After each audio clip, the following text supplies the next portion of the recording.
The disaster caused by floods last year across the country, many states in the country, that is, in the country, can't be forgotten in a hurry. As this year's rainfall increases, Director General of the Nigerian Emergency Management Agency speaks on where Nigeria stands and available efforts to avoid deaths and destruction. Moyo Thomas reports.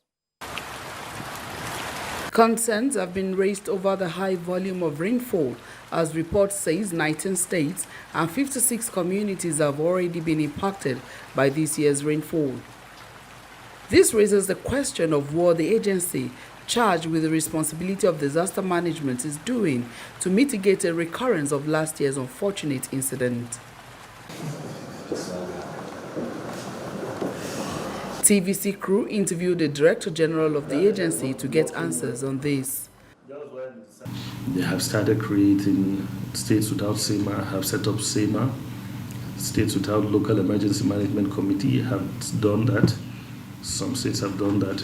Those without community volunteers have also set up some have set up community volunteers. While acknowledging the limitations of NEMA, he insists that the bulk of the burden would be borne by the state and local government emergency management agencies, whom they are monitoring closely. I can tell you clearly that some states have taken the issue seriously.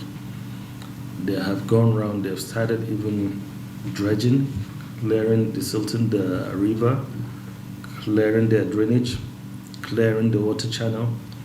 There has to be more extra seriousness to this. You cannot cage in water. You cannot build on water channel. The Director General wants governors to set aside money from their ecological funds to mitigate flood disasters. In order to boost food production impacted by 2022 flood, the DG says measures are already in place. Now what we're doing is a long term, like farmers who are affected, you understand, traders who are affected and so on. They're the ones we are getting back to. We are getting farmers back to the farm, giving them inputs, giving them chemicals, sprayers, pumping machine, and so on. He urged states yet to set up state emergency management agencies and local emergency management committees at the local levels to do so immediately. Heavy rain or water in itself is not a bad phenomenon.